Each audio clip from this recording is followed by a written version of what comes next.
미로 같은 골목을 따라 쪽방이 다닥다닥 붙어 있습니다. 안녕하세요. 여기가 이제 창문이 없어요. 불 좀 켤까요? 예. 화장실도 따로 없어 여름 나기는 고역입니다. 공동 화장실 가야 되고 그리고 씻는 것도 이제 여럿이서 이제 한 군데 같이 씻으니까 좀 그런 것도 불편하죠. 이 방 월세는 21만 원. 기초생활수급비와 기초연금, 장애수당으로 받는 89만 원이 한 달 수입의 전부라 병원비에 약값 내고 생활비 쓰면 이사는 엄두도 못 냅니다. 통장에 찍힌 18만 원이 전 재산입니다. 겨우 이제 뭐 유지해 나가는 거죠. 이사 가실 생각은 해보신 적이 없어요? 했죠, 많이 했죠. 그런데 가진 게 없으니까 움직일 수가 없는 거죠. 방이 얼마나 좁은지 살펴봤습니다. 누우면 머리를 벽에 찧을 정도입니다. 대각선으로 누워도 발을 다 뻗지 못합니다. 가로 1.9m, 세로 1.8m, 방 면적이 3.4제곱미터입니다. 여기 0.5평도 있고 2.5평에서 3평, 3평 되는 데도 있습니다. 근데 영등 보초방 같은 경우는 평균이 한 평이 평균 사이즈라고 보시면 됩니다. 주택법상 1인 가구 최저 주거 기준은 14제곱미터. 3.4제곱미터면 이 기준의 4분의 1도 안 됩니다. 하지만 쪽방은 이 법의 적용을 받지 않습니다. 집이 아니라 일종의 무허가 숙박시설이기 때문입니다. 서울에는 영등포, 남대문 등 쪽방촌 5곳에 2,400명 넘게 살고 전국에는 5,100여 명이 살고 있습니다. 빈곤 비즈니스의 대상은 보통 저소득층이에요.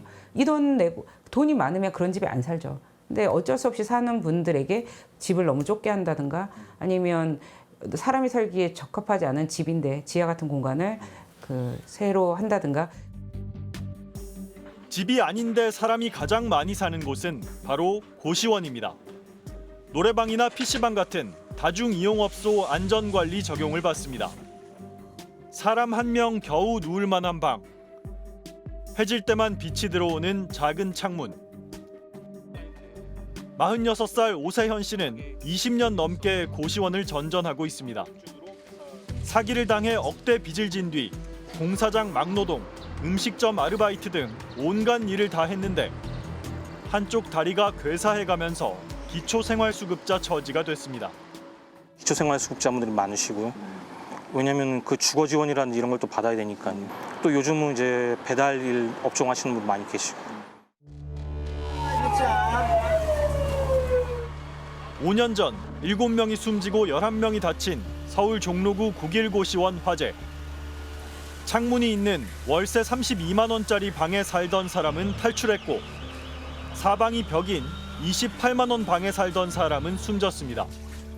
4만 원이 생사를 갈랐습니다. 사망자 가운데 4명은 기초생활수급자, 3명은 일용직 노동자였습니다. 가난한 사람들이 가난하다는 이유로 목숨을 위협받는 위험한 곳, 집 같지도 않은 집에서 살아야 하는 세상을 정말 바뀌어야 합니다. 지난해에도 서울 영등포구의 한 고시원에서 불이 나 2명이 목숨을 잃었습니다. 고시원은 18년 새 3배 가까이 폭발적으로 늘어 전국 10,000곳을 돌파했습니다.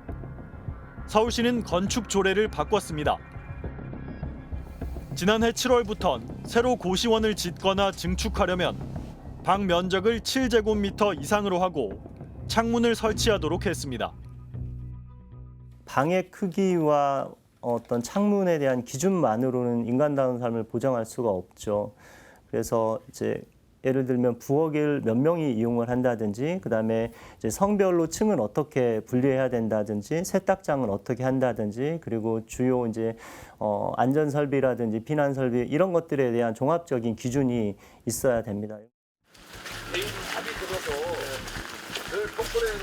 빗속에 진흙탕이 된 길. 400여 가구가 사는 비닐하우스촌입니다. 역류한 물이 화장실 바닥에 고였습니다. 작년엔 무릎까지 물이 차올랐습니다.